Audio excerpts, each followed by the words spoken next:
ఎక్కడి నుంచి వచ్చారండి? మాది అనంతపురం అండి, కళ్యాణ నియోజకవర్గం అండి. ఏందండి ఈ గవర్నమెంట్ వచ్చిన తర్వాత రైతులకు అసలు ఏం మేలు జరగట్లేదు.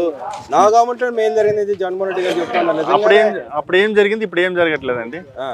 అప్పుడు ఏం జరిగిందని ఇప్పుడు ఏం జరగట్లేదని అంటే ఆయన చెబుతా ఉన్నాడుగా, అసలు ఆ పథకాలు ఏమి ఇవ్వట్లేదు, రైతులకు గిట్టుబాటు ధర లేదు, ఇంకో పక్కన నీళ్ళు ఇవ్వట్లేదు, నిధులు ఏం రావట్లేదు అని చెబుతున్నాడుగా. నిధులు ప్రాజెక్టులు చేస్తున్నారు కదండి. పోలవరము అప్పుడు పోలవరం అడిగితే ఎంతలో అబ్బా, అర్ధగంట, ½ అవర్ అబ్బా, ఇంకెందుకప్పా తొందర అప్ప అని అనిల్ కుమార్ యాదవ్ని ఎక్కడ పడేసారి తీసుకు మళ్ళీ అంబటి రాంబాబుని తెచ్చాడు. ఆయన పోలవరం డయాఫామ్ ఏంటో తెలియదు. ఆయన పోలవరం అసలు పోలవరం ఏ డిస్టిక్లో ఉందో కూడా తెలుసో తెలియదు. ఆయన సంజన సుకన్య అని ఆయన అంటున్నాడు అంబటి రాంబాబు. ఆడవాళ్ళ గురించి ఎందుకంటే అంబటి రాంబాబు గారు మాట్లాడాల్సిన అవసరం ఏమని చెప్పండి. ఆయన రాజకీయ పార్టీగా ఆయన పార్టీని కొంచెం ఉనికిని కాపాడుకోవాలంటే ప్రజా సమస్యల మీద పోరాడండి.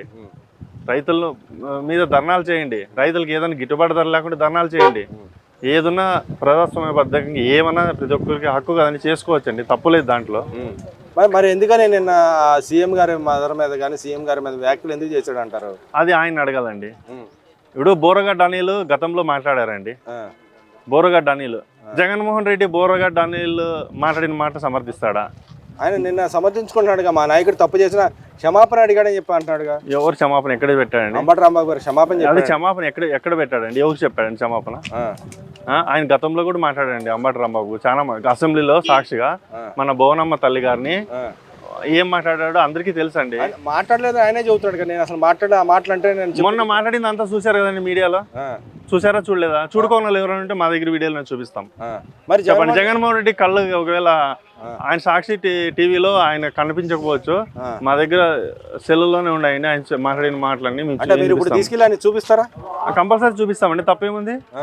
ప్రజాస్వామ్యంలో ఎవరైనా తప్పు చేస్తే ఇది తప్పు అని చెప్పడానికి తప్పేముందండి. ప్రతి ఒక్కరూ చెప్పాల్సిన బాధ్యత ఉంటుంది కదా ఒక పౌరునిగా. మనకి పదవులే కావాలా, నాయకులే కావాలా? తప్పంటే తప్పే, ఒప్పు అంటే ఒప్పే కదా. ఎందుకని వెనకేసుకొస్తున్నాడు అంటారు అని ఎప్పుడు ఆ పార్టీ ఉందండి, అది బూతుల పార్టీ అండి. ఇప్పుడు అంబటి రాంబాబు గారు అయినా తీసుకోండి, జోగి రమేష్ తీసుకోండి, కొడాలి నాని తీసుకోండి, రోజా తీసుకోండి, ఆర్కే రోజాని, హిందూపురం ఎంపీ తెలుసు కదండి. ఆయన గురించి మీకు పేరు చెప్పాలి, ఆయన చెప్పదలుచుకోలేదు. ఆయన ఏం చేశాడో అందరికీ తెలుసు. మరి ఇట్లాంటి వాళ్ళందరినీ పార్టీలో పెట్టుకుంటే అది పార్టీ ఎట్లా అవుతుందండి? అది ఉనికి ఉంటుందండి ఆ పార్టీకి. కానీ ఆయన చెబుతున్నాడుగా, వాళ్ళ నాయకులైన మహిళల మీద పదే వ్యాఖ్యలు చేస్తాను, ఇంకో పక్కన మహిళలు మేము పెద్ద పెట్టని ఆయన చెప్పుకుంటున్నాడుగా. మరి మహిళలకు ఏం చేస్తారు? మహిళల మీద ఇట్లా దుర్మార్గంగా మాట్లాడించండు మా చంద్రబాబు నాయుడు గారు. మొన్న వాళ్ళ జగన్మోహన్ రెడ్డి గారు భార్యని ఏదో ఒక టీడీపీ ఒక కార్యకర్త అంటే వాళ్ళని కేసు పెట్టి లోపలేపించాడండి. అదే అండి ప్రజాస్వామ్యం అంటే. సొంత పార్టీలో ఉన్న కార్యకర్తనైనా చంద్రబాబు నాయుడుకి ఒకటే రూలు, ఒకటే న్యాయము. అదే అండి టీడీపీలో.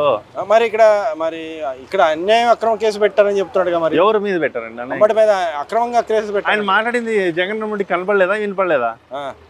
మొత్తం భారతదేశంలో ఉన్న తెలుగు వాళ్ళు మొత్తం ఖండించారు కదండి అందరూ.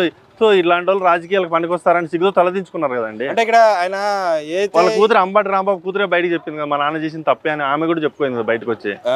మరి ఆయన చెబుతా ఉన్నాడు, మా నాయకుడు ప్రశ్నిస్తే ఇలాంటి దాడులు ఎందుకని చెప్పి అడుగుతా ఉన్నాడు. దాడులు ఏంటండి? వాళ్ళ హయాంలో ఉన్నప్పుడు 5 సంవత్సరాలు అండి టీడీపీ ఆఫీసులో వచ్చి ధ్వంసం చేశారండి. గుర్తుంది అందరికి, అందరికి గుర్తుంది.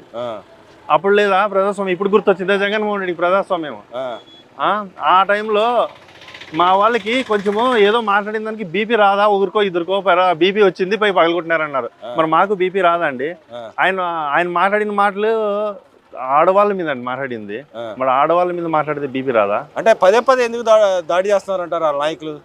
ఎవరు చేస్తున్నారు దాడి అండి? మహిళల మీద వైసీపీ నాయకులు పదే ఎందుకు దాడి చేస్తున్నారు? వ్యక్తిగతంగా ఎందుకు మాట్లాడుతున్నారు? వ్యక్తిగతంగా వాళ్ళ పార్టీ ఉనికి లేదండి. ప్రజెంట్ ఉనికి కాపాడుకోవాలంటే ఏదో టీవీలో రావాలి, క్రియేట్ చేయాలి. ఇంకా 11 సీట్లలో వచ్చే అసెంబ్లీలో మాట్లాడడానికి గొంతు లేదు. ఉన్న 11 మంది మాట్లాడతారంటే ఏమీ లేదు. ఒకరాయనేమో పార్లమెంట్ లో అవినాష్ రెడ్డి ఏమో నాటికోళ్ళు రేట్ ఎక్కువ పెరిగిపోయిందని ఆయన మాట్లాడుతున్నాడు.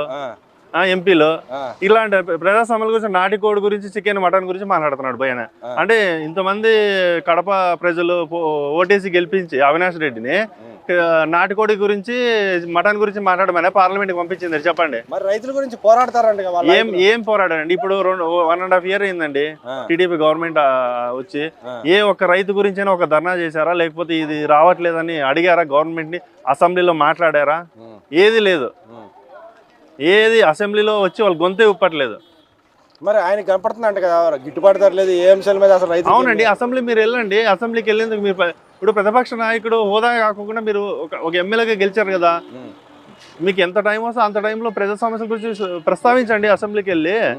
మరి ఎందుకని రావట్లేదంట ప్రజల దగ్గరికి? ఎందుకు అసెంబ్లీ? ఆయనకి ఏమీ లేదండి. ఆయన ముఖ్యమంత్రి పదవి నేను 30 ఏళ్ళు ఉంటానని కలగన్నాడు.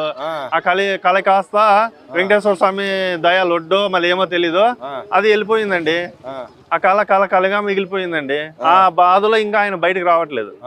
నేను అంతా డబ్బులు పంచేశాను, అవ్వాతాతలకు పంచాను, అక్క చెల్లెమ్మలకు పంచాను, నేను ఎందుకు ఓడిపోయాను అంటే, నువ్వు డబ్బు పంచితే కాదండి, నీ 5 ఏళ్ల పాలనలో ఈ రాజధాని రైతులు నరకం చూశారండి. ఆడవాళ్ళని కూడా చూడుకోకుండా రోడ్లు జుట్లు బట్టి కొట్టారండి. వాళ్ళ బాధ ఉసురుతో నువ్వు 150 నుంచి 11కి వచ్చావు. ఇప్పుడు ఏదైతే అంబేద్కర్ మీద అక్కడ ఎమ్మెల్యే గారు ఉన్నారు, ఆయన మీద కూడా దాడి చేయండి, జుట్టు పట్టుకుని లాక్కోరని చెప్పి వాళ్ళ ఇంకో ఎమ్మెల్యే మాట్లాడుతున్నాడు కదా నిన్న కూడా. ఎవరు ఎమ్మెల్యే? రాజా మాట్లాడుతున్నాడు, తూర్పుగోదావరి జక్కంపూడి రాజా. అది నేను కూడా విన్నానండి, వినలేదు. ఎవరు మామూలుగా ఇట్లా న్యూస్ లో విన్నాను. గల్లా మాధవి గారిని జుట్టు పట్టుకుని బయట తీసుకొచ్చి కొట్టాలని కోరుతున్నాడు కదా. వాళ్ళ పార్టీ నైతిక అంతేనండి. వాళ్ళ పార్టీలో బూతులు మాట్లాడుకోకపోతే వాళ్ళ పార్టీలో పోస్టులు రావంట. అది జగన్మోహన్ రెడ్డి పెద్ద ఆఫరు. బూతులు వస్తే పోస్టులు అంట.